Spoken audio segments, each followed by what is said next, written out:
are recording.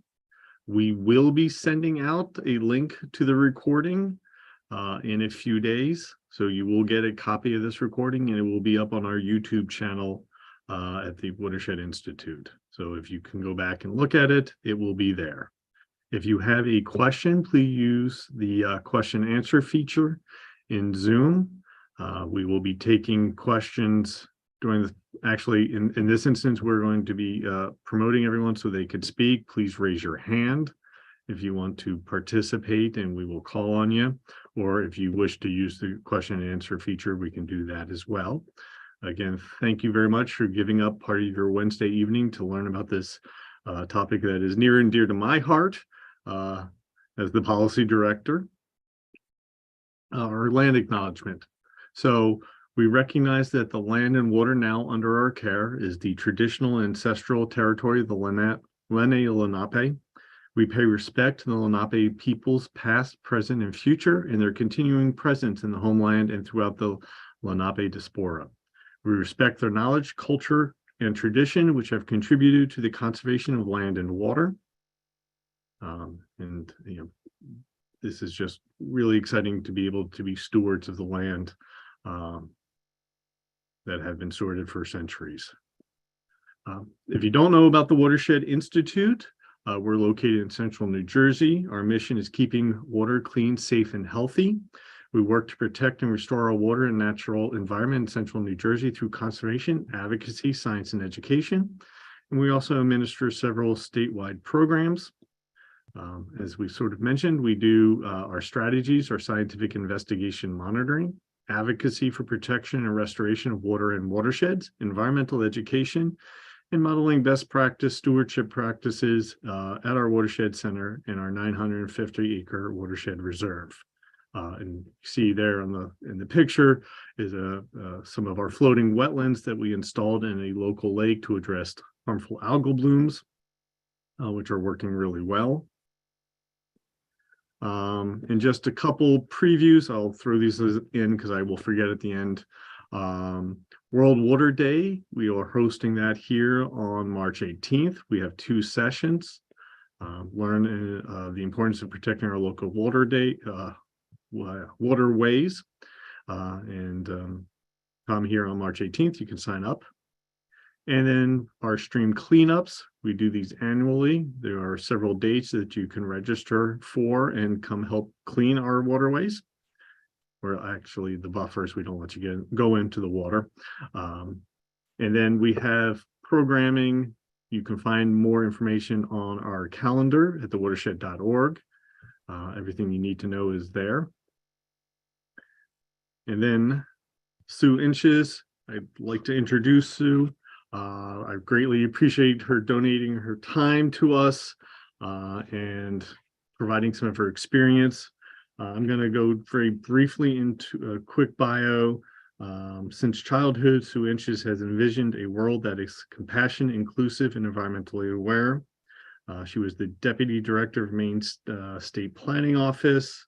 She has been a professional lobbyist.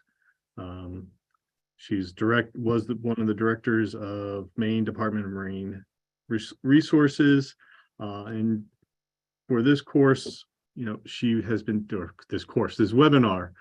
She has taught environmental advocacy at the college level, and then wrote the book Advocating for the Environment. And so, before I turn it back or turn it over to Sue, I just want to quickly read a quick passage which kind of spoke to me. Because I did this wrong for a number of years until I realized. You may think stories are too touchy-feely, less important than facts, or weaker than your carefully crafted argument about your issues. This chapter will show you the opposite is true. And how true that is. I'm a lawyer by training, so I always started with the law and then the facts and how we were failing the law. And once I learned taking that and crafting it into a story and using a story was much more impactful and provided a much better result. I became a much better advocate once I understood that. So with that, Sue, again, thank you very much. And I'm going to turn it over to you. Wonderful. Well, thank you, Michael. And it is great to be here with all of you this evening. I think it's just so cool that I can be sitting here in Maine talking to you in New Jersey. It's just kind of awesome that we can do that. And one of the things I wanted to do to get started, actually, since we have a relatively small group, was I wanted to have you, the participants, introduce yourselves. So if you could tell me who you are and what environmental work you might be doing. And I'd also be interested in whether you're feeling optimistic, pessimistic, or somewhere in between on the environment, because we're facing some pretty big issues. And I'd just be curious what you're thinking about that. And so let's do introductions, and then I do have a slide presentation we can do, and I think there'll be time for plenty of questions and answers as well.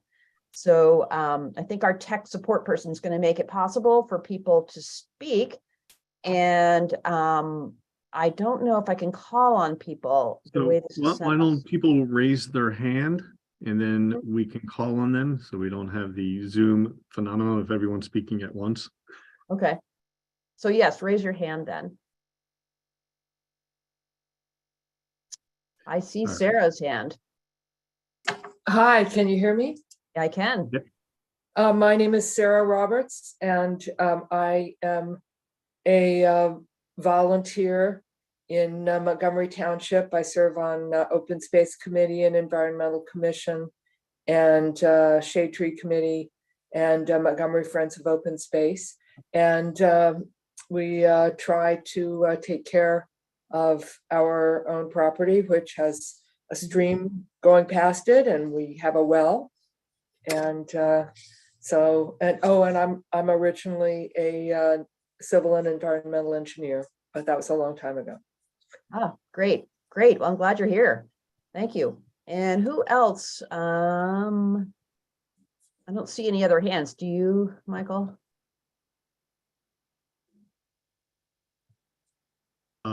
No, I don't. And there's still some people in the attendees who haven't been promoted.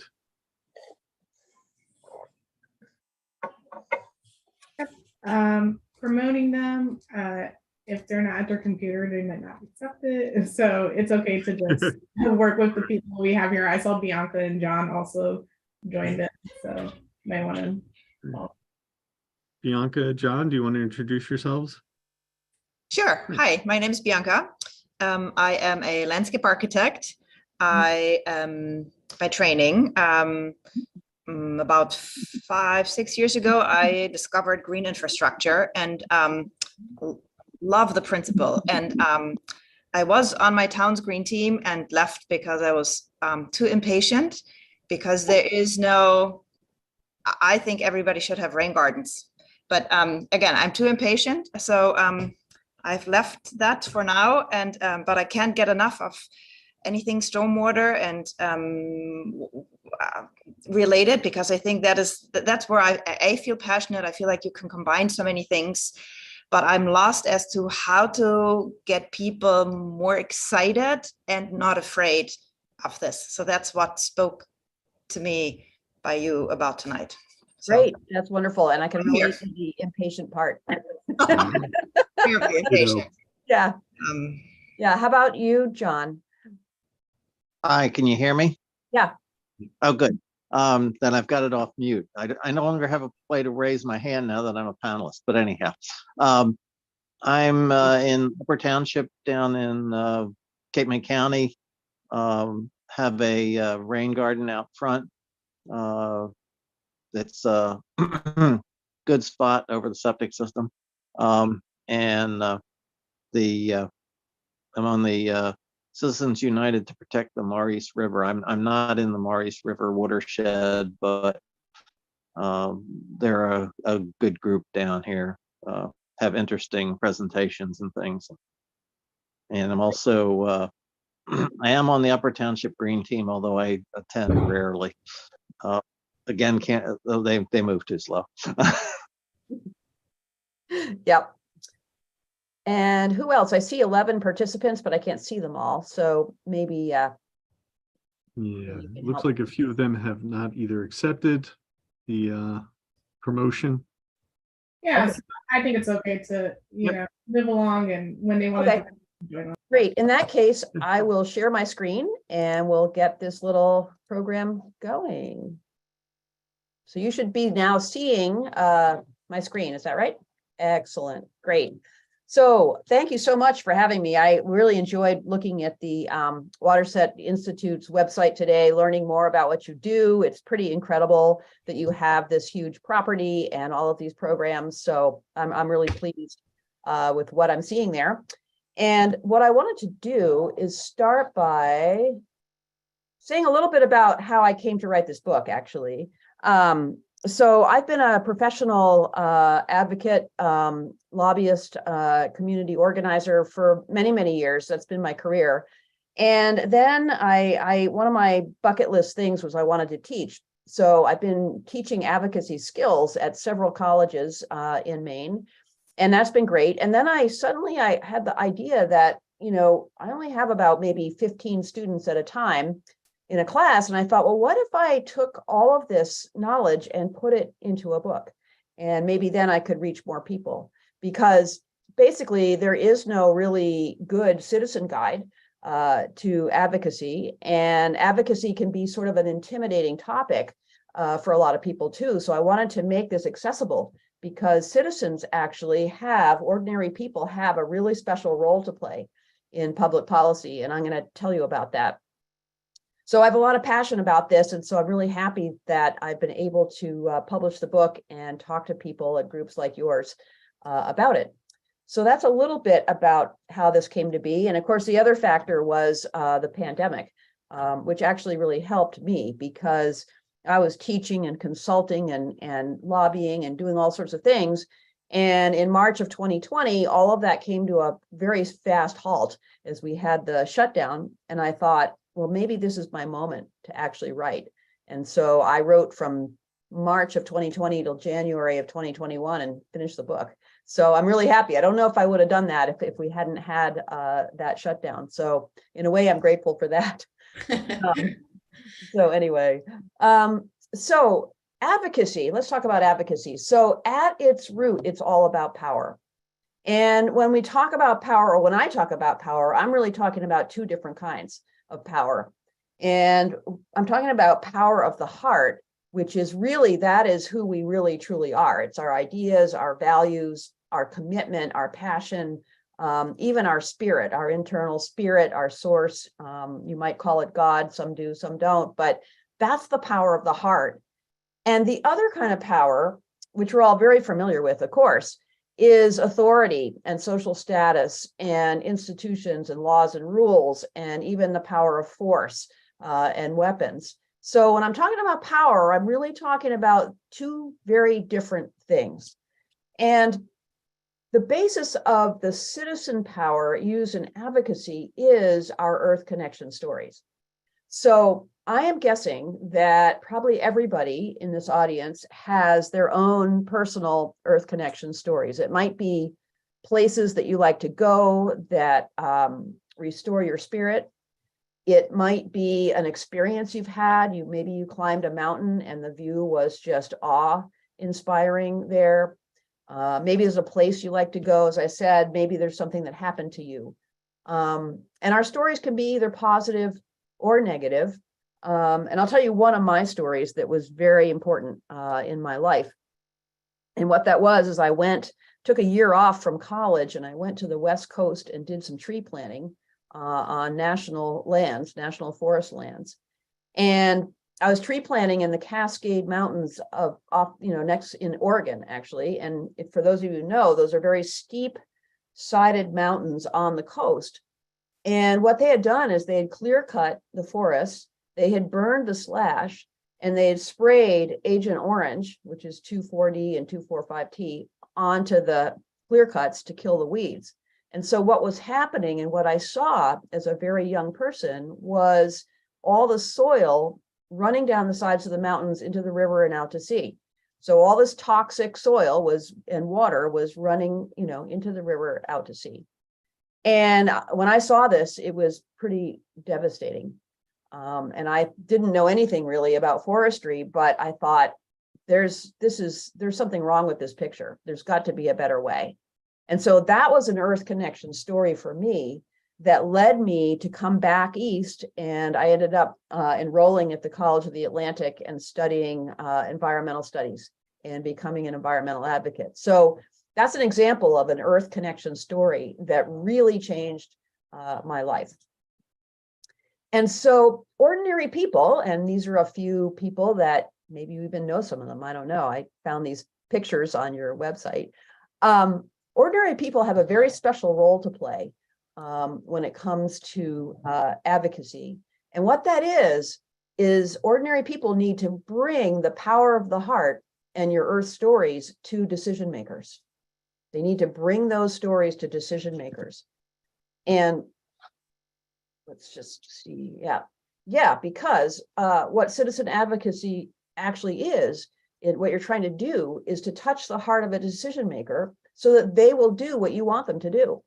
So those decision makers can be at any level, right? They can be municipal leaders, they can be county leaders, they could be statewide legislators, they could be Congress. They could even be your neighborhood association, but it's all the same thing. You need to try to touch the heart of the decision maker and ask them and get them to support what you want them to do. So here our Earth stories can be about love or loss. They ground us in our deepest truth. And this is important because policy work sometimes, well, we just talked about patience. It can try our patience. And it's our Earth stories that keep us going, that keep us grounded through all of the sort of delays and obstacles and things that, we know are going to come up. So, and our stories can be directly related to a policy issue, and I'll talk to you about that. So what you're trying to do, as I said, is create a human connection with decision makers. And you want to create a platform for dialogue and for change and shine a light on the truth. And I'll tell you a story about that. And I'm sure you have stories about this from your own work in watersheds. But one of the stories I like that really shows where it was important to shine that light on the truth was fracking in Pennsylvania. So what happened there is the state legislature passed a law that would allow fracking to be done anywhere. So that means in schoolyards, town parks, neighborhoods, basically fracking superseded any kind of local zoning laws by this legislation. And the way that happened, of course, was the oil and gas lobby said, this will be really good for the economy. It'll create jobs. It will not be harmful because fracking takes place underground. And so everything will be fine. Well, it wasn't until citizens came forward and told the legislators, they said, our livestock are dying. Our wells are contaminated. This is not a good thing. And it was those citizens saying that ultimately led to them overturning the law. So that's what I'm saying about really being important for citizens to come in and talk about their stories and their experience and what is actually happening. Because if citizens don't do that, very often decision makers just won't know. So shines a light on the truth and creates the platform for change. So there are two ways that stories are used in advocacy. They internally ground us, as I've said, and they show how ordinary people are affected by public policies. And people in this audience probably don't know Fred Stone, but he's actually a big hero in Maine. And the reason he is because he's a farmer, third generation farmer, dairy farmer. And unfortunately, what happened to him was he had been spreading municipal sludge on his fields. Well, comes to find out that there were toxic chemicals in that sludge, a group of chemicals called PFAS. And unfortunately for Fred, his hay fields were contaminated, his water wells were contaminated, even the blood of his family, himself and his family members have very high levels of PFAS in them. And so he lost everything. He lost his farm. And this was 3 generations of carefully bred livestock that they'd been working on. And he lost everything, basically. He lost his business, his farm, everything. But what he did was really courageous. He went to the Maine state legislature and told his story. And he just figured, I suppose it's the only thing I really can do is try to help other people from having the same thing happen. And tell a story. But actually what happened is he started a movement by telling that story. And now there is a movement to ban these chemicals. There are 14 or 15 states working on it. We have passed bans in Maine. And the EPA is looking at maybe creating some rules around this. And so a whole level of awareness and a whole movement around these chemicals has happened as a result of Fred. So this is how important it is for people to come forward and tell their stories about how policies are affecting them on the ground. So here's a quote that I love, and I've actually heard this numerous times as a lobbyist, that legislators will say to me, you know, when I go to vote on an issue, it's the stories I remember. So it is great to have facts. It is great to have data. I am not against data in any way, but just remembering that it is the stories that they remember when they actually go to make a decision. So citizen voices are incredibly important. I cannot emphasize this point enough. We all wish, of course, that leaders, whether they're corporate leaders or municipal leaders or state leaders, we wish they would sort of do the right thing, right? But unfortunately, the truth is they aren't going to do that without knowing that there's support behind them. So they need citizens to show the support so that they can take a position and actually lead. And the problem too is if citizens don't speak up, what we tend to get is corporate public policy. And this just leads to more injustice and environmental harm. So decision makers really need us. They need our stories, our experience. They need us to take these abstract concepts, which are, you know, laws and municipal ordinances and rules and things like that, and make them real for decision makers. In fact, I was reading on your website about how there's sort of new permitting guidelines in your area. Well, those are pretty abstract ideas, and they need you to say, well, this is what it actually means for the stream that goes across my property, or for the pond that I live near, or the river. So that's where citizens come in. They add the meaning to these abstract concepts. And of course, always trying to bring a solution is a way to actually give a gift to a decision maker. So this is another reason why it's so important for citizens to speak up. There's actually probably 20 or 30 anti-environment think tanks out there. And what they do is they introduce legislation in all 50 states and in Congress. And I just picked out one of them, ALEC, it's called, American Legislative Exchange Council, so I could show it as an example. So this is a lobbying group. It's very conservative. It's supported by big oil, Coke Industries, big pharma, and they're very anti-environment. And they do write this legislation and introduce it all over the country. And this slide shows a few examples of things they've been up to. One of their initiatives right now is to penalize banks and financial institutions that divest from fossil fuels. And what does that mean? Well, it means that if their law were to pass, that banks and financial institutions couldn't handle public accounts if they divested from fossil fuels. Well, every town, every school, every college, they all have bank accounts. So this would be taking away a big market segment that banks like to serve. And so it's a pretty big penalty. The second one I put in here just because I faced this one in the Maine legislature. ALEC came in and wanted to prohibit local communities from building community broadband networks. Well, that's a crazy idea because the only reason a community would build a broadband network is because they didn't have one or they don't have internet service. And we have like islands in Maine and rural communities where, there are no internet service providers because there aren't enough people to make money. So that's when a community would put up their own public network, right? But this conservative lobbying group actually introduced a bill in the Maine legislature to make it illegal for communities to do this. And they're like 3,000 islands off the coast of Maine, and most of them have their own community internet service because no company's gonna go there. So anyway, and then there's a few other, there's a lot of things. Here are a few other examples.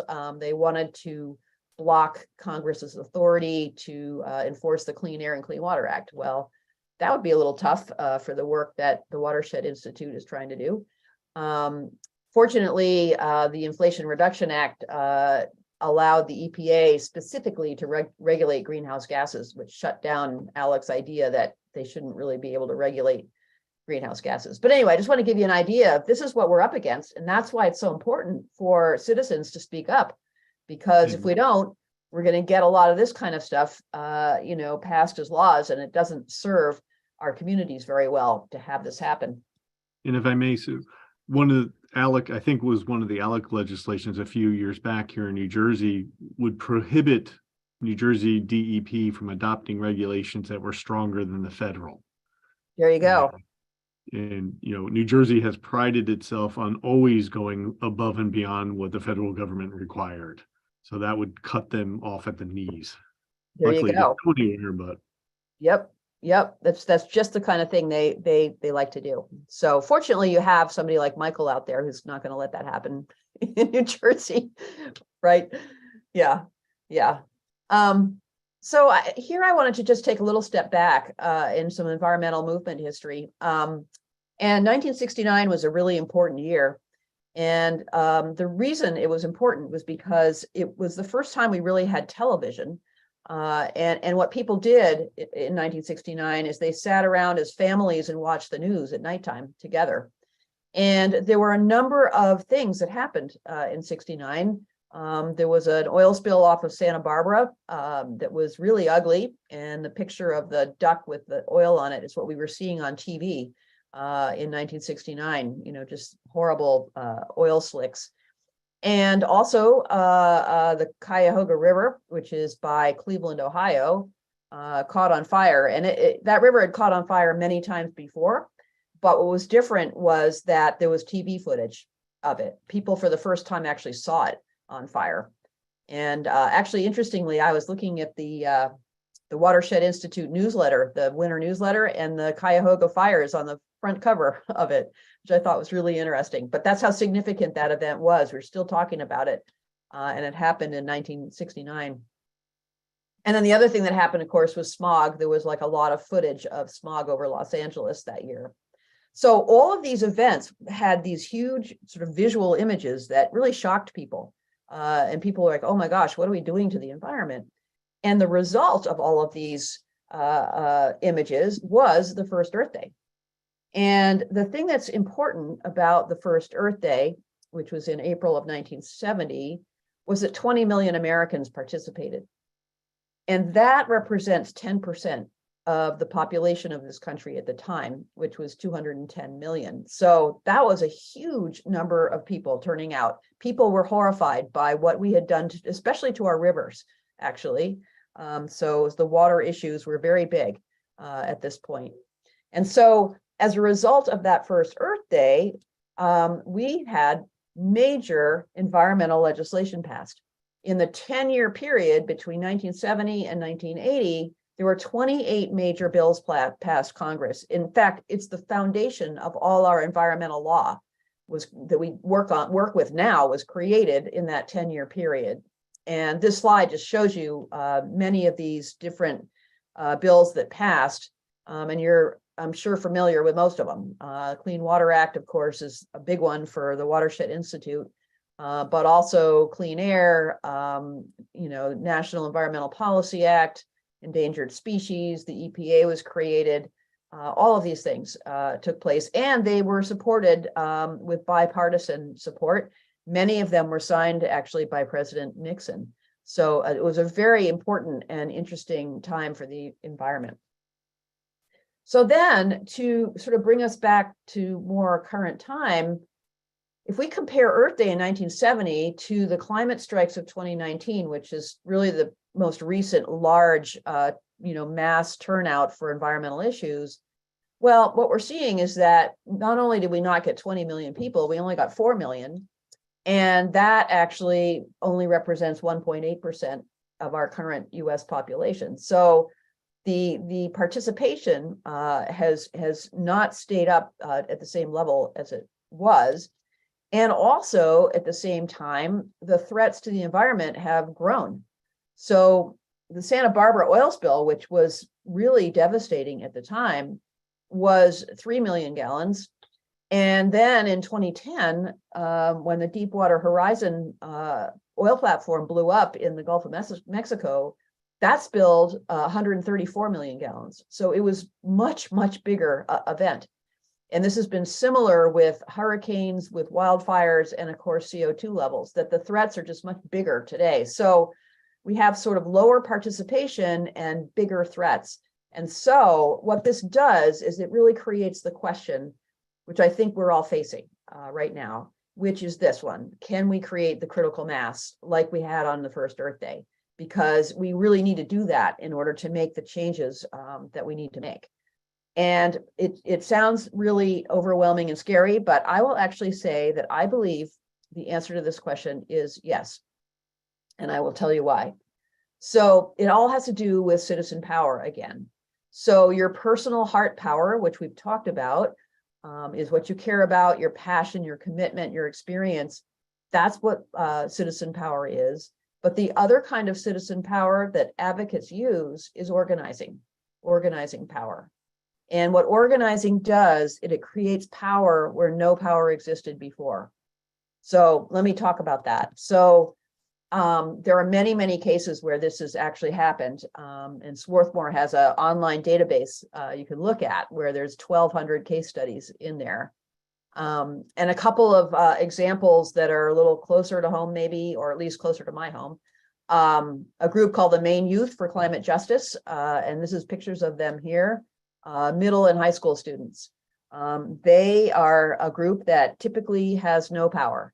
And yet they went to the Maine legislature and asked them to divest state pension funds from fossil fuels. And they were well organized, good lobbyists, and they actually passed that bill in 4 months. And let me tell you, as a professional lobbyist, I was really impressed with what they did. And it was because they were authentic, they were persistent, and they were very clear on what they wanted. And so there's a group that they created power where none had existed before and made a big change. Another story that I've been talking about and writing about lately, I have a monthly newsletter, and I've been writing about Cancer Alley, because Cancer Alley is, it's a section of the Mississippi River from Baton Rouge to Louisiana. And it's about 80 miles along the river, and there are 140 chemical and petrochemical plants there. It's got the most toxic air in the country. That's why they call it Cancer Alley. They have the highest cancer rates, the highest COVID death rates. And it's a fairly impoverished area and has a very large Black population as well. And the thing, though, that I want to talk about is not all that, but the fact that a group of citizens there decided to organize recently. And for a long time, they welcomed these plants. They thought they would bring good jobs, did not realize that they were going to be poisoned. But once they became aware that they're being poisoned, they got organized. And what's really cool about this is that as soon as the residents took a step forward to organize, other groups came in to support them.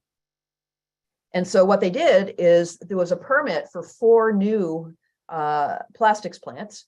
And the state of Louisiana had basically issued a permit to build these 4 new plastic plants. And the citizens stood up and said, no, we don't want 4 more plants here. We already have such a huge chemical overload here. We can't take on any more.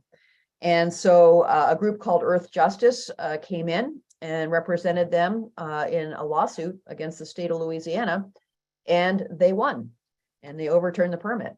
And this was just a small group from a town called Welcome that has just over 600 residents, and it was a small church group, actually, a faith-based group that said, we just, we're not gonna take this anymore. And so that's another great example of people who had absolutely no power stepping forward. And the thing that's so cool that I like about it is that they didn't say, gee, we have no money. Gee, we don't really know anything about chemicals. Gee, we've never been organizers before. In fact, the leader of that group was a special ed teacher in her 50s who had never organized anything before. And they didn't say, well, we can't do it. They said, we're just going to stand up for what we believe. And we're going to reach out, and sure enough, people who had experience in, environmental law and people who had money came forward and supported them and basically got this to happen. So I like to talk about those cases, those examples, because these are people who had no power and they created power where none existed before. And then a little closer to your home, I've just found these things on your Watershed Institute website. These are things that are being organized by you in your area. And I've heard, obviously there's lots of interest in stormwater. I heard about that in the introductions, and a few other things: dam removals, gas pipelines, harmful algal blooms, and of course, green infrastructure. So all of these issues have different decision makers and different processes for organizing, but you guys are getting organized and doing something about it. So that's a wonderful thing. So at this moment, I'll just take a quick moment to distinguish between advocacy and direct action, because people are often confused about this. And also because different people like to do or are attracted to doing different things. So advocacy is really what I call the inside game. It's building relationships with decision makers. And so this is getting to know people. It's about communication skills. It's about storytelling, but it's getting to know the people who are making the rules. At whatever level that happens to be. Direct action, on the other hand, is speaking out publicly about an issue. And this is more like, the Black Lives Matter movement. It's like the climate strikes. People are speaking out about something that they feel needs to have more attention, and it's working outside the system. And as I said, different people are attracted to doing different things. My career has been almost entirely in the advocacy side, building relationships and initiating things that I want to see happen in the state legislature. But I have colleagues that love to do the direct action piece.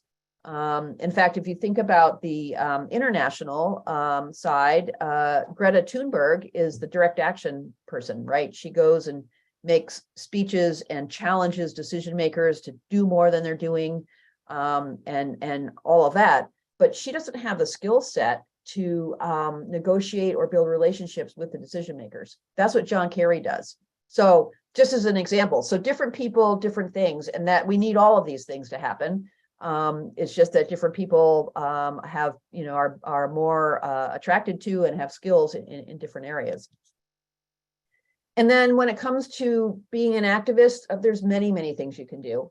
And the reason I bring this up is because really climate change and toxics are existential threats. I mean, we really have to come together and address these things if we're going to survive as a species. It's that simple. And so we need everybody to advocate. We need everyone to find a way. Whether it's, you like to garden, or whether you are building green infrastructure and rain gardens. Actually, I love the rain garden ideas that I've been hearing. But we all have to be doing something. And I like to compare it sometimes to the Second World War, because we would not have won that war if it weren't for the fact that everyone in this country did something to contribute. So we had grandmothers writing letters and sending packages to soldiers. We had children recycling steel and aluminum cans so the material could be used to make war equipment. Every single person was doing something. Women worked in the trades that they had never worked in before. Many men served in the armed forces. So it's kind of a similar situation. It's an all hands on deck situation that we have in front of us right now. So I'm always urging people to figure out what is it that you can do that would really contribute to a clean and healthy future. And I like to say advocacy is for everyone. And I love this slide. This is a friend and colleague of mine named Andy Burt, and she's an artist. And so she's making hand-painted yard signs right here for an environmental rights campaign that I'm working on here in Maine. So just to give you an example, and she's been great at that. She's got, there are probably 10 different yard sign designs, and they've had them printed and they sell them for $10. And it's a fundraiser for our environmental rights campaign. So here's what I want to leave you with. So we do live in a very disrupted time. I think we would all agree on that. But the thing about this is that the disrupted time we live in is actually a huge opportunity, maybe the best opportunity we've had in years. So let me go back to the 1960s for just a second, because that was a very disrupted time. We had the Vietnam War. We had violence, particularly in the South, for civil rights. We had the women's movement. We had shootings on university campuses. There was an extreme right that was growing at the time. It was a very, very disrupted time. We had rivers catching on fire, as we talked about.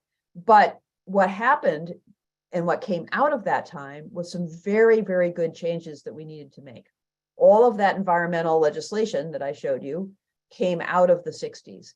The Civil Rights Act came out of the 60s. The war in Vietnam ended, and we have not been invading countries that way since then. So I like to say that we're in a sort of a similar time, maybe a bigger disruption now even. But the fact is it gives us the opportunity to create something totally new. And what I think about is how we might create a culture that treats people so much better, that treats the earth so much better, that is much more aware and much more life affirming than what we experienced in the past. That's the opportunity that we have right now in front of us. But it's not going to happen by itself.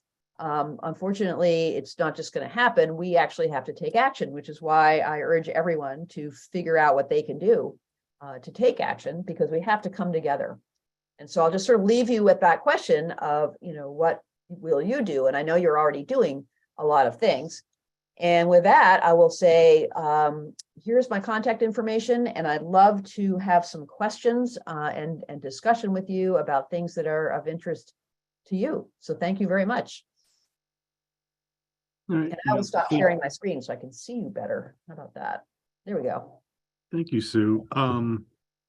It's great. And the slide you had when you compared the rallies, from the original Earth Day Yeah. to the more recent ones, I'm wondering, because there's obviously more people in the world, so one would think Right. we'd get more people. But I'm wondering if that's sort of a symptom or function of our social media society, of, people aren't going out and rallying, they're clicking and likes and they're sharing information, and that is their form of advocacy versus, the numbers at the mall, in front of Congress. And how do we utilize that to be effective? It's a much harder photo to show. Yeah, what a great question, because the social media it's on the one hand a great tool, but on the other hand, it's a trap. So, it's great for organizing in the sense that, I don't have to be everywhere all the time and spend all my time driving around. In fact, because I can go online and do this meeting, or I can go testify actually online in our state legislature, which is great. The problem, though, the trap, is that a lot of people feel like, they're responding to things on social media and that's advocacy, and it isn't. It's just banter. It's not actually changing anything. Advocacy is building relationships with decision makers. And so if you're just on Facebook and you're responding to things you don't like a lot of people I know respond to sort of provocative right-wing or anti-environment kinds of statements that people make. They think they're doing something, but they're not doing anything. They're not, for one thing, you're never going to change people that have hardened positions against you. That's not productive. What's productive is, asking your city councilor or your state representative to have coffee and talk about an issue. That's, so I fear that we are losing or wasting people's time and energy on social media too much, even though it actually saves time and energy on some things. So we have to just sort of be careful about that. But as an organizer, it's great. I'm working on putting an environmental rights statement in our state constitution. And so been conducting trainings for people who are going to go testify on that. And that's great because I can take 1 hour and train 30 people to go do that. So there's a good and a bad to it. I think how do we capture the social media clicks and turn that into, at the very least, an email to the legislator, or Right, or a call, or right. and I think that's the trick. Well, that's the other thing too. People don't realize very few people actually reach out to decision makers. Like Mhm. when I ask people, like, how many calls does it take to move a legislator here in Maine? The answer is 5. They get 5 calls. That actually moves them on an issue. Now, maybe it would take 10 in New Jersey. I don't know, but it's still a really, really small number. And this is what legislators tell me. They're like, if I get 5 Mhm. phone calls, or 5 emails on about some issue, I pay attention. So yes, we need to get people to do that.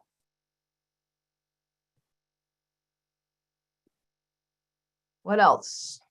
I try to send comments. I'm looking at the chat from Sarah. I Yep. try to send comments to EPA and other government agencies that have That have to hold hearings and hearings. read comments on a decision. Yeah, it's good to do that. Yep. Actually, yeah, it is really good to do that.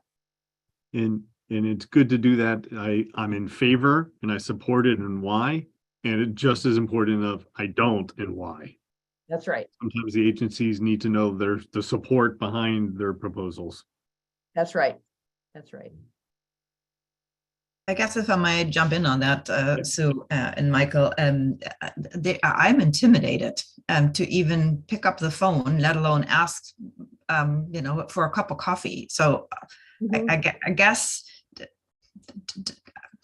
just see the human, I guess, and just overcome that. Or do you have any advice? Because and I don't know. Yeah, I feel like I'm just one resident, and what can I change? But I guess you're saying disregard all those fears. They're Yeah. just is that what you're saying?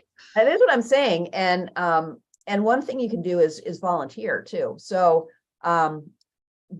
we had elections last fall here for our legislature. And so I volunteered to drive both my Senate candidate and my representative candidate for an afternoon. And they're knocking on doors to talk to voters.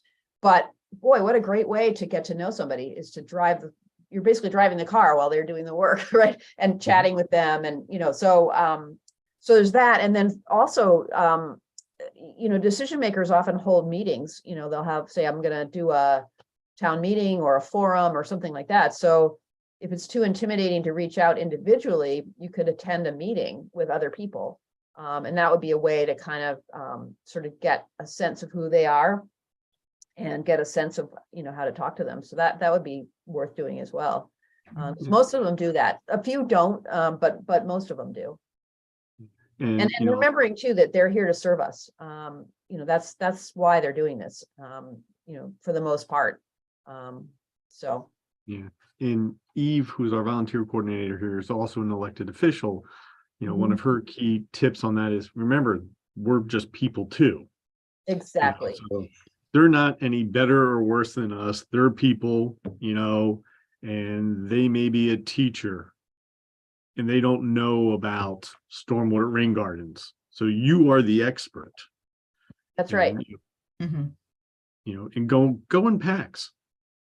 So Well, bring a that's the friend. other thing is to get, is to find other people that Yeah. feel the same way you do and get like 2 or 3 people and say, I want to go talk to somebody about rain gardens and get a couple of you together. And in fact, what I do sometimes is if I'm training or something, I'll advise people to, meet together first, create a little agenda with some talking points and decide like who's going to say what, and if you have a script like that, it makes it much. In fact, this is always what you do when you go to Congress is, you create a script and you have, this person's going to say this and this person's going to say this.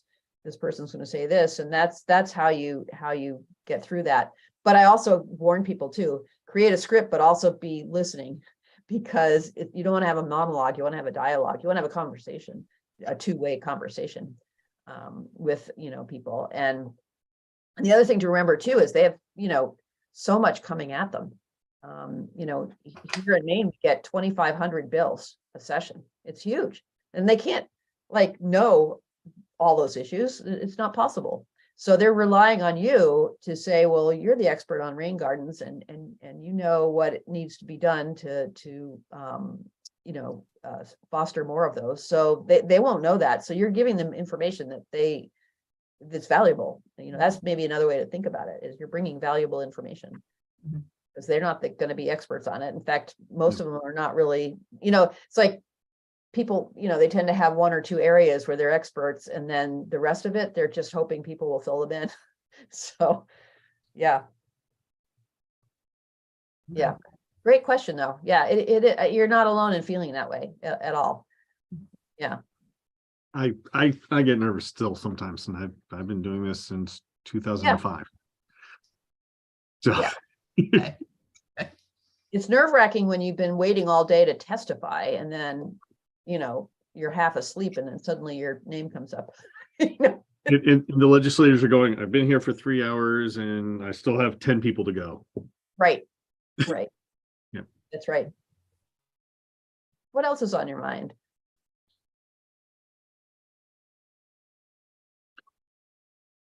Well, I have, you know, Bianca and John, you mentioned, you know, frustration with going slow. Hmm. And that is super frustrating. I always use a story when people say, well, I want action now. And I'm like, we worked here in New Jersey for over 10 years to get legislation passed. It would get introduced, it would go through the committees and then go nowhere. Or it got vetoed by Governor Christie and then had to go back, you know, for the stormwater utility legislation. 10 years, you know, almost from the beginning to the end of, not the end, but the middle of my career, I guess. And now we're almost 4 years from the adoption of the legislation, and we still don't have that stormwater utilities in New Jersey. Sometimes it's just patience. Sometimes it's, you know, so you mentioned, you know, the students got something passed in 4 months. Yep. You Yeah. know, I got, you know, an amendment to the municipal land use law based upon almost an off the cuff comment at a committee hearing that led to a meeting with a legislative aide, and we just rewrote that section. And, you know, a couple months later it got passed. Mhm. You know, it sometimes the time is right, and sometimes it's just the grind, and it is frustrating. Yeah.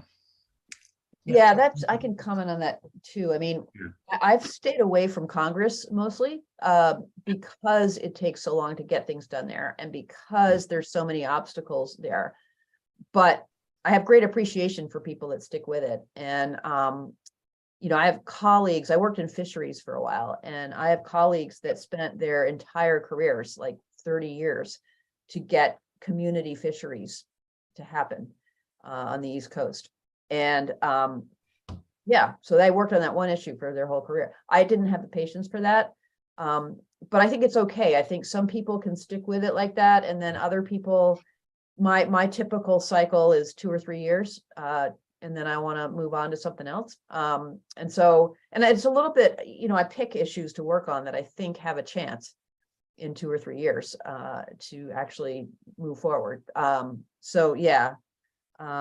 But, you know, sometimes it just does take longer. People aren't ready yet to move. So we have an issue like that here about there are 2 old obsolete dams on a river here near where I live. They're not being used for anything, and they're just preventing fish passage from happening. And yet it's been about maybe 8 years since the discussion has started, and they're still there. The dams are still there. And so I think they're going to come out. But it just, you know, and I couldn't put a lot of time in because I could see how slow it was going. I had to move to some other issues. But I still support the group working on it, but I'm not going to every meeting every month. But I think they will succeed in the end. But it has been a slow one. So, You know, and the other thing I find, sometimes the state legislature takes a while. I find the municipalities can act much faster. yes. And if, so I don't know if you followed the plastic bag ban here in New Jersey. Over a couple of years, we had dozens of towns passing their own ban, and then that motivated the legislature to come up with a state level. Yep. But the municipalities were able to do it much quicker. Yep. Which then created the pressure. And that could be a great strategy, actually. In fact, I'm sort of seeing this starting to happen with pesticides, lawn chemicals, and things like that. Towns are starting to ban them, and I'm excited to see that, because it's the same thing could happen. If we get enough towns to ban them, then it can become a statewide initiative. Because what happens, and this happened with plastic bags, is that every town had like a slightly different plastic bag rule. And so the big retailers, the supermarket chains and all, were saying, we want consistent rules. We can't have like a different rule in every single town. So they asked for state legislation. And I see Sarah's hand is up. Let's see. Hi. Yep. I in the early 2000s, I was on the planning board, and I started asking developers who brought in plans not to plant invasive species as part of their plan. And first, I had to explain it to people. They laughed. The attorney for the planning board told me that you can't tell people what trees to plant. And I said, well, I could ask, because one of the things I really liked about it was that it doesn't cost any more to plant a tree that is beneficial to the environment than one that is damaging.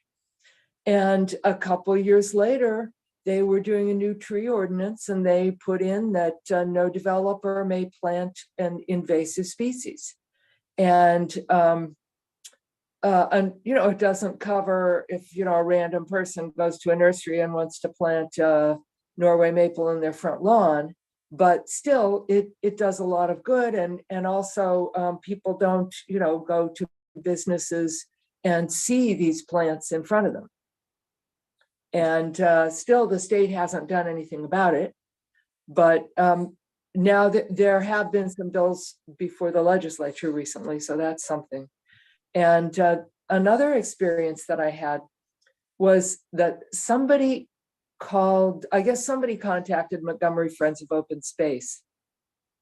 And it was sent to me, and they were asking for somebody to speak to the legislature, and also get the group to write something to the legislature supporting a proposed law against neonicotinoid pesticides.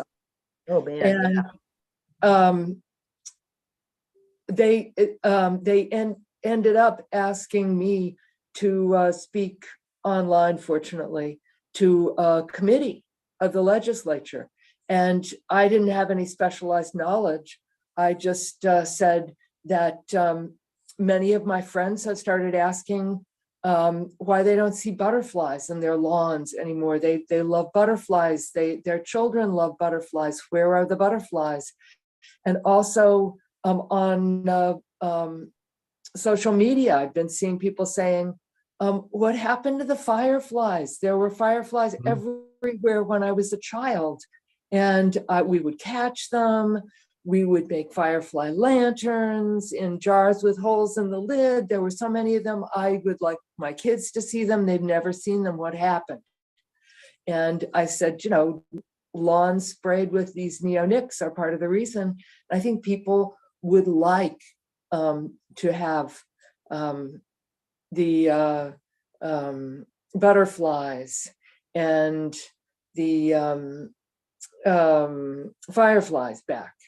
And they laughed, but they agreed. It's not necessarily a very profound statement, but it says something about our environment that people don't see fireflies anymore. Yeah, that goes right to Sue, your point of telling the story. Exactly. Yeah. Exactly what it is. Yep. And it passed. Yep. They are banned for all uses in New Jersey, but they're banned for lawns. Yep.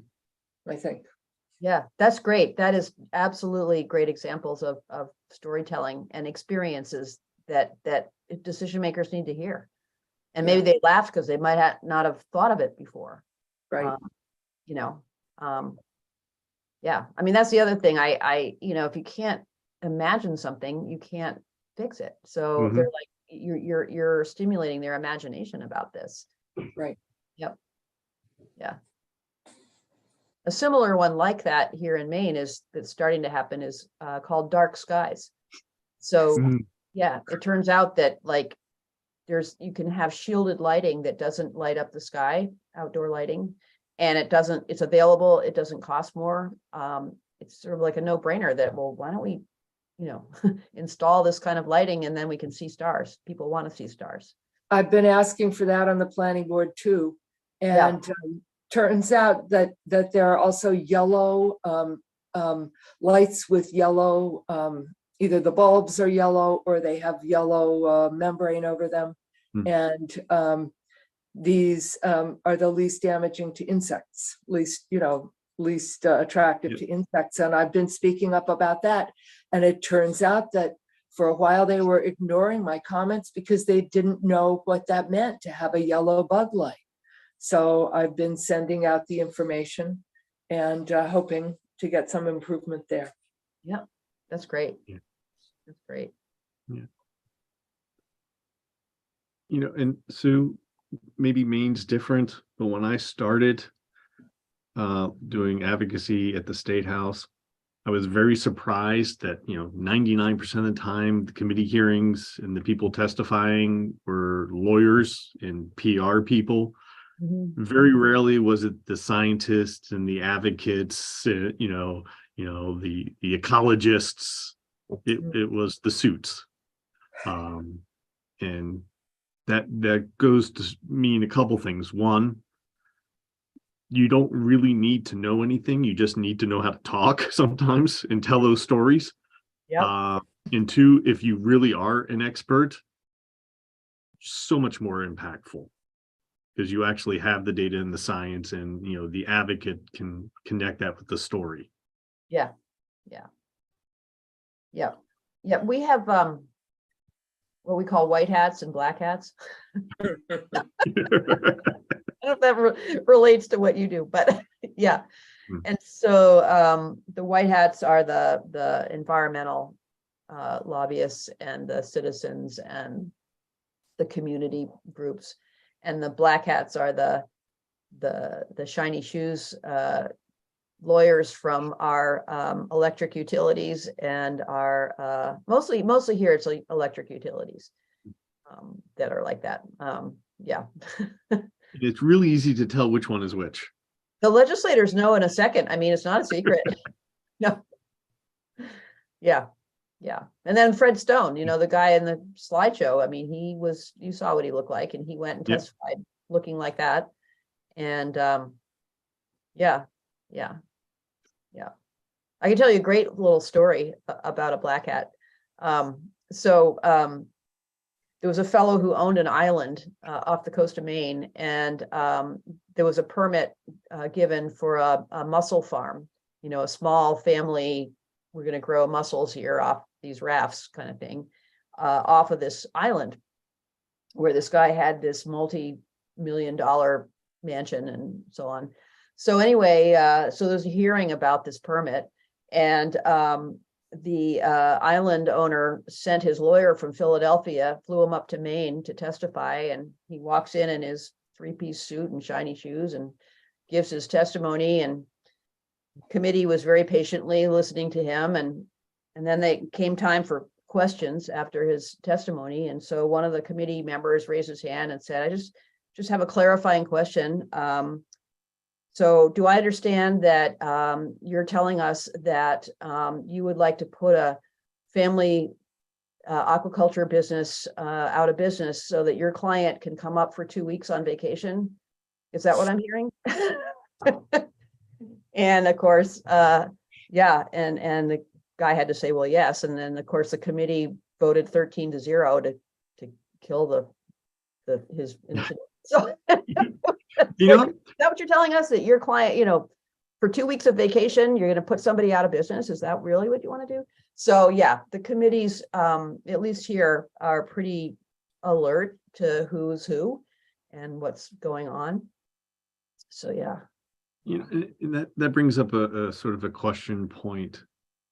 What do you think about so who the messenger is versus the message? Yeah. It's really important to have the right messengers. And so when I do environmental organizing, we look for people to testify who have a good story. And so we're getting ready right now to do, we're reintroducing a bill to add the right to clean air, clean water, and a healthy environment to our state constitution. So it's environmental rights initiative. And so we're trying to bring in people from all walks of life, like particularly people that depend on a clean environment for their livelihood. So if they're hospitality industry, they might be sporting guides, they might be fishermen, they might be forestry. We're trying to bring in like a lot of messengers to tell their story about why clean air, clean water, and a healthy environment are important to them. And so this is the second time. So the last time we introduced this 2 years ago, I think we had around 80 or 85 different people who testified on it with different perspectives. Mm-hmm. So that's a strategy to try to educate the decision makers about why this is important to people. And it includes people that have had health issues too. Like if there are people who, parents who have children with asthma, or, those people should definitely be heard. This is why we need clean air, because my child can't breathe when the pollutants from down south come up on the wind or whatever. So it is important to, and that's what a lot of what environmental organizers do, is they try to put together the right people to deliver the message, and it not just at the hearing, but also to talk with legislators, call them on the phone, to send them a letter or an email. There's a sort of a lobbying process that goes on to support an initiative like that. So yeah. The other thing I'll bring up, which sometimes I put this in talks, is that advocacy work is all about addressing people's fears. And the Environmental Rights Initiative is a great example of that, because there's a constitutional change. People are afraid of that. People are afraid, oh my gosh, what are the unintended consequences going to be? And so our job as advocates is really to try to identify and address people's fears. And you would be amazed what outlandish things people have said about this initiative. Like, if we have the right to clean air and clean water, it's going to mean I can't burn wood in my wood stove. If we have, the right to clean air and clean water, it's somehow going to hurt the fisheries. I mean, just all kinds of stuff. And so our job is to try to, address those fears and say, no, it's not going to have anything to do with your wood stove. Yeah, Bianca. But for that, do you then have experts that can support that with data and facts, or is it still more storytelling? Because one wood stove isn't going to make a difference, but 1,000, Mm-hmm. Yeah, I mean, we've actually been using more of the story approach. On this particular initiative, there's a track record. There are 3 states that have constitutional environmental rights. And so what we do is we bring out the data from that, and we say, like, one of the biggest fears is that every permit will be litigated. And of course, nobody wants that. We don't want that either. But we can point to the other states and say, well, they've had an average of 5 to 7 cases a year in Pennsylvania. And that's fact. So yes, we do bring out facts in that way. And it's great if you have a track record that you can go to and say, well, here's what's actually happened on the ground of this. So yeah. So in other words, it's harder to be, sorry about that. Sorry, Mike. No, go ahead, Bianca. You're saying, in other words, it's a lot harder to be a trailblazer if you have a couple of precedents you can follow in their footsteps. Yep. That's ammunition, in your favor. Yeah, definitely. Yeah. how do you deal with the straw man arguments? The completely ridiculous, no basis in the legislation, no basis in fact, but we're going to do that. We're going to argue against it anyway. And that's why you shouldn't. The farmers are using it to try to fight against the new definition of waters of the United States, where you're regulating every drainage ditch I own. Right. No, the regulations say we're not, but that doesn't matter. Well, so one thing that I always like to do if possible is to invite the opposition to come meet. It's like really good to head that off in a low key, not official. You don't want to do that in a hearing, So like an example of on this one, on the environmental rights, is that the Maine Municipal Association is saying, well, this could mean that towns could get sued. And so we're against it, because our little towns can't afford lawsuits and blah, blah. So we invited them to a Zoom lunch and learn. We said, come on over. We want to talk to you. We want to talk about that. That's a great question. And so, so that's a really good strategy, is to try to anticipate and head off the fears before you get into the official debate. And we were able to neutralize them.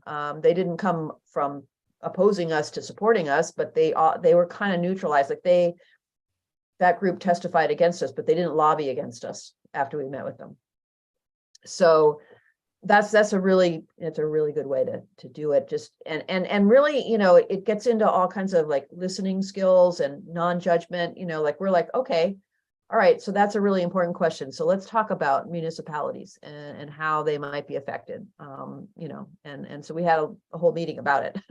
And it turns out that the more likely case is that environmental rights could help municipalities, because it could, like a lot of developers are bullying small towns into permitting things that the towns don't really want. And so this gives the town a tool. So we presented that and said, this actually could help you in some ways. And then we actually had, and to your point, Bianca, we had some data from Pennsylvania about a case where a developer had asked to put a huge housing development on top of a closed landfill. And the town felt like they couldn't afford to oppose, so they gave the permit. And then a citizen group sued the town about the permit, and the town said, oh, thank goodness you sued us, because we did not want to give that permit, but we just didn't know how to defend ourselves against this. We knew this developer had tons of money, and anyway, so we had examples. Okay. Yeah. Yeah, but you're absolutely right, Michael. It's like, well, what does clean water mean? Does that mean every ditch I have is, yeah. It infuriates me because it's not a real argument, but Right. it's a story that is very easy to latch onto for a certain group of the population, and it's very powerful. Yeah. But if you actually read the regulation, it Right. explicitly says it's not an issue, but Yeah. they make it. Yeah. And the other thing to try to do is head it off before it goes viral, Mm. Yeah. Because it can be really, can be really difficult, especially if you have an organized opposition. Like the power companies here will run ads with misinformation in them, and that's really hard to fight off. But that's what they're doing. So, yeah. Any more questions? Anyone from the attendees who aren't panelists, you want to put it into the chat? I want to be respectful of your time, Sue. Sure. Yeah, this is great discussion, though. Yeah. I guess the other thing I would say is there's always a time to walk away. There are times when you can't have a good discussion, or somebody is so opposed that they're not going to speak rationally, and so that's just not worth that. And the other thing too is that you need to get the votes you need, but you don't have to have everybody. There's usually some outliers that probably you're never going to persuade them. So it's just be smart about that and say, well, okay, probably not going to get that person or these people, but we will get the ones we need. All right, we do have one question. Is all the ESG, so the environmental, social, and governance investing hubbub that some politicians have jumped on in Florida, for example, coming from lobbyists? Or I don't know if you have any thoughts on that. Yeah, I mean, there's a couple of different sides to it. I mean, there's good ESG work going on, but there's also greenwashing ESG work going on. And sometimes it's hard to tell the difference. So that's kind of an issue that's getting sorted out, but it's something to be aware of. And then just recently, there seems to be some media, and I haven't really gone deeply into this, but there has been some media about, ESG is just a bogus term or whatever, trying to really discredit it. And I'm not sure where that's coming from exactly. But I would be suspicious because, we already know that the fossil fuel industry, they campaign to create doubt about climate change for a long time. And then now that there's been so many people who have experienced the effects of climate change through flooding and fires and storms and things like that, that now the fossil fuel companies have stopped really trying to deny climate science. And now they've shifted their strategy to saying, well, we're the ones that are going to bring in renewables. And the facts behind that are that they're the big five, Chevron, Shell, Exxon, the big five BP oil companies are putting very little, like less than 2%, and in some cases less than 1% of their investment R&D money into renewables.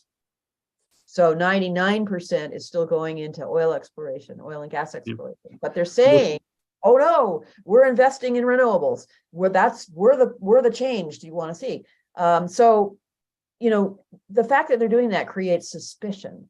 And so when I see articles saying, ESG is just a bogus idea, I'm thinking, okay, who's putting that message out there? Is it the fossil fuel industries? It well could be. I don't know that for a fact, but I would suspect that there's, something behind that kind of media stuff. And, but I do know that there are people trying to really do it right. I mean, there's greenwashing, there's campaigning against it, but there's also people who are doing it right. And the other thing that's really cool is that investors are demanding ESG, and investors are demanding that companies, evaluate their climate risk. There's a rulemaking going on right now with the Security and Exchange Commission to require publicly held companies to assess their climate risk and report that alongside their financial results. Well, why would the Security and Exchange Commission do something like that? Well, the only reason they would is because investors are demanding it. They're saying, we need to know what these climate risks are. So it's not just tree huggers or environmentalists that are coming up with, gee, I think we should have ESG. It's investors. So to me, that's a really good story. That's really good news. And let me say this too, I'm probably talking too long, but I do write a monthly newsletter, and you can find it on my website. And the theme of the newsletter is good news for the environment. And so the reason I know about the SEC rules is because I wrote a blog post about it. So if you want to, there's like a lot of actually good things going on that don't get much media attention. And I look for those things and write about them. So if you're interested in that, go to www.sueinches.com and sign up for my newsletter. And once a month, it doesn't take long. I write little pieces, like I boil things down to 500 or 600 words, 2-minute read. But the SEC is creating rules about climate risk, and here's why. Was one of the pieces I did a little while ago. And Cancer Alley, I wrote a bunch of pieces on that one because I thought the community organizing was so great that they did, and did it so quickly. So anyway, so if you're interested in that, that's out there. That's great. We'll share that link when we send out this recording. Yeah, that'd be great. you had an earlier slide with some of the proposed ALEC legislation. One of them was, if the banks divest from fossil fuels, you can't do business with the state. And so that tells you everything you need to know. Yeah. And to your point with the investors, we're hearing here in New Jersey, the mortgage companies and the bond companies are not investing or not willing to invest in municipalities that don't recognize and address their climate risks, because that's just bad money. Right. Yep. So Yep. it's coming from all sides now, and that's how to take that momentum and just get it across the finish line, if there is a finish line. But Yeah, I think that's absolutely right. I mean, I think about insurance companies too. It's like, and it's not an area that I am at all informed about, but I just think about, these big storms and wildfires, and, I mean, they're going to end up being leaders, I think, because of well, the, yeah. There was a series of articles right after the hurricane in September that hit Florida about how a lot of the national insurance companies had been or are pulling out of Florida.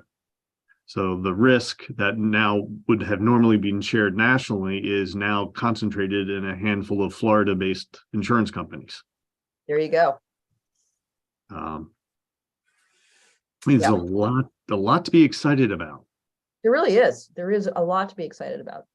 I'm always disappointed that we don't have flammable rivers, though, because it would make my job so much easier to explain how we need clean water. But, everyone looks at the water and goes, no, that's clean, except for when it came into my basement. But, I really don't wish we go back to those days. So, right. Sue, any last parting thoughts? Great to be here, and really enjoyed talking with you all. Yeah. So I greatly appreciate it. I mean, I learned a lot. I hope everyone else did. This was a great conversation. Your book is a great read. A lot of good information and very quick read, which I appreciated. I guess I'd say, and the book you can get, it comes in like audiobook and paperback, and you can get it wherever books are sold. So online or in bookstores, whatever. So easy to find. That's great.